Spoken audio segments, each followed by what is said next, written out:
اسلام اعتدال کا دین ہے. جہاں ایک نیکی کی بات کی تاکید کی جاتی ہے وہاں اس کا ادب، سلیقہ اور تمیز بھی سکھائی جاتی ہے. یہ نہیں کہ نیکی کرنے کا مطلب یہ ہے کہ ہر موقع بے موقع نیکی کی جائے. نیکی کا بھی ایک وقت ہوتا ہے، ایک طریقہ اور سلیقہ ہوتا ہے. نمبر 1، جب لوگ قرآن و حدیث پڑھنے یا پڑھانے میں مصروف ہوں. اسی طرح جب کوئی شخص انڈیویجولی بھی قرآن پاک کی تلاوت کر رہا ہو تو اس کو سلام نہیں کرنا چاہیے تاکہ اس کا سیکوینس نہیں ٹوٹے. یا کوئی شخص پڑھنے میں مصروف ہے، اس کو سلام نہیں کرنا چاہیے جا کر، کیونکہ اس کی پڑھائی ڈسٹرب ہوتی.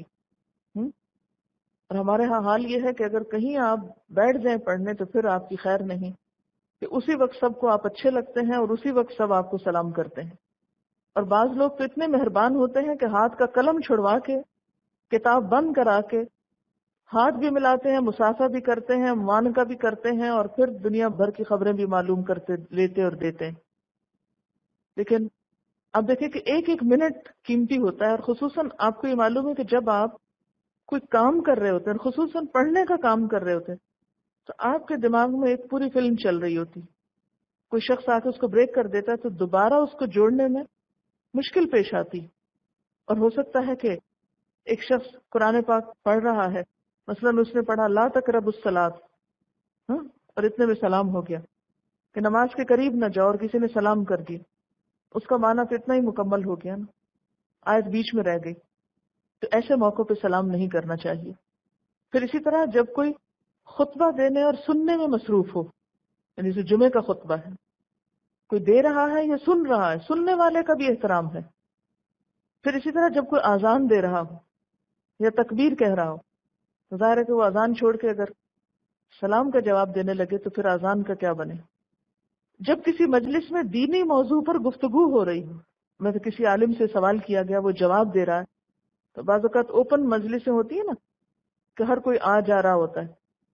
اب ایک شخص بول رہا ہے اور لوگ سن رہے ہیں اور وہ بات سمجھ رہے ہیں کہ اتنے میں ایک اور شخص آ کے سلام کرتا ہے اور وہ ان سب کا سیکوینس توڑ دیتا ہے اور سب کو بدمزہ کرتا ہے. تو یہ وقت بھی سلام کرنے کا نہیں. ابھی آپ خاموشی سے بیٹھ جائیں، جب مجلس برخاست ہوگی، گفتگو ختم ہوگی، پھر آپ سلام کریں. پھر اسی طرح جب استاد پڑھانے میں مصروف ہو، یعنی خواہ قرآن پڑھا رہا ہو یا میتھمیٹکس پڑھا رہا ہو، اس وقت سلام نہیں کرنا چاہیے.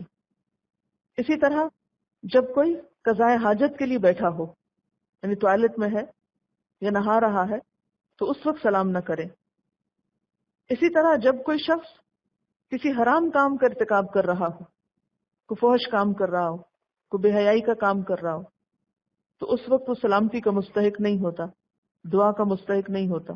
مثلا ایک شخص ڈرنک کر رہا ہے، تو ایسا شخص جو کھلم کھلا اعلانیہ طور پر کوئی حرام کام کر رہا ہو، غلط کام کر رہا ہو، تو اس کو بھی سلام نہیں کیا جائے گا. پھر اسی طرح یہود و نصارہ کو سلام کرنے میں پہل نہیں کرنی چاہیے.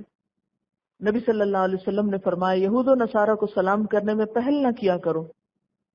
لیکن اگر کوئی ایسی مجلس ہے جس میں سب ملے جلے بیٹھے ہیں تو اس وقت آپ پہل کر سکتے ہیں اگر باہر سے آ رہے ہیں.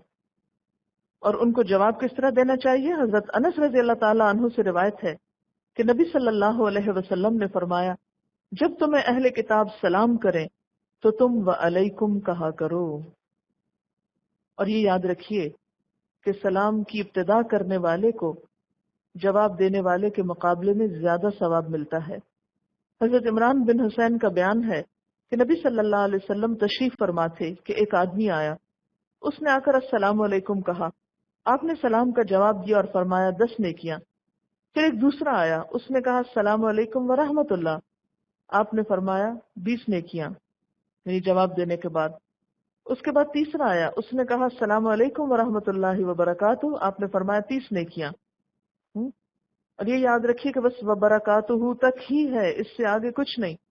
ابن عباس نے ان 3 لفظوں سے زیادتی کرنے والوں کو یہ کہہ کر روک دیا کہ سلام برکت تک مکمل ہو جاتا ہے، اس سے آگے کچھ مت بولو، کیونکہ کچھ لوگ پھر جنت حلال اور دوزخ حرام وغیرہ کے فتوے بھی دینے لگتے ہیں. پھر اسی طرح ایک سوال یہ ہے کہ خواتین کا غیر مردوں کو سلام کرنا، اس کے بارے میں کیا حکم ہے؟ تو بات یہ ہے کہ اگر فتنے کا ڈر نہ ہو، یعنی کسی خرابی کا اندیشہ نہ ہو، تو دونوں ایک دوسرے کو سلام کر سکتے ہیں. مثلا اگر آپ بازار میں گئے ہیں آپ دکان میں گئے ہیں تو ظاہر ہے اور باتیں اگر آپ کر سکتے ہیں اس سے بھاؤ تاؤ کر سکتے تو سلام کیوں نہیں کر سکتے. لیکن جہاں یہ خدشہ ہو کہ اس سلام سے بات آگے بڑھ جائے گی اور خرابی پھیلے گی تو وہاں اجتناب کرنا چاہیے، وہاں ریزرو ہو کے ضرورت کی بات کرے انسان اور وہاں سے ہٹ جائے. کیونکہ ہم دیکھتے ہیں کہ نبی صلی اللہ علیہ وسلم مسجد میں جب تشریف لے گئے اور خواتین بیٹھی ہوئی تھی تو آپ نے ان کو ہاتھ کے اشارے سے سلام کیا. اس سے یہ پتہ چلتا ہے کہ سلام تو کر سکتے ہیں لیکن اس میں بھی ایک محتاط رویہ ضروری ہے. اور اسی طرح اگر کوئی مرد آ کر سلام کرتا ہے تو اس کو جواب دے سکتے ہیں، خصوصاً گھر میں جو رشتہ دار وغیرہ آتے ہیں تو اس میں. اور اسی طرح اگر ٹیلی فون پہ آپ کسی سے بات کر رہے ہیں تو جہاں بات کر لی تو وہاں سلام بھی ہو سکتا ہے.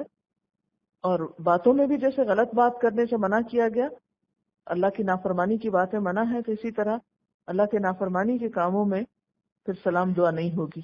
سلام کے علاوہ مصافحہ اور معانقہ بھی کیا جاتا ہے. مصافحہ کیا ہے؟ مصافحہ کا لفظ صف سے ہے، صف کہتے ہیں ہتھیلی کو، یعنی ہتھیلی سے ہتھیلی ملانا. اور اس کے بارے میں کیا حکم ہے کہ جب تک ایک مسلمان کا ہاتھ دوسرے مسلمان کے ہاتھ میں رہتا ہے تو دونوں کے گناہ جھڑتے رہتے ہیں. ایک اور جگہ پر آپ صلی اللہ علیہ وسلم نے فرمایا تصافحوا یذهب الغل، ایک دوسرے سے مصافحہ کیا کرو، اس سے دلوں کا غل کینہ جاتا رہے گا. یعنی اگر آپ کے دل میں کسی کے لیے کوئی بیڈ فیلنگ ہے، کوئی ناراضگی ہے، کوئی دل میں ایسے ہی میل ہے دوسرے کے بارے میں، تو کیا کرو، اس سے ہاتھ ملاؤ. یہ ایک نفسیاتی حربہ ہے.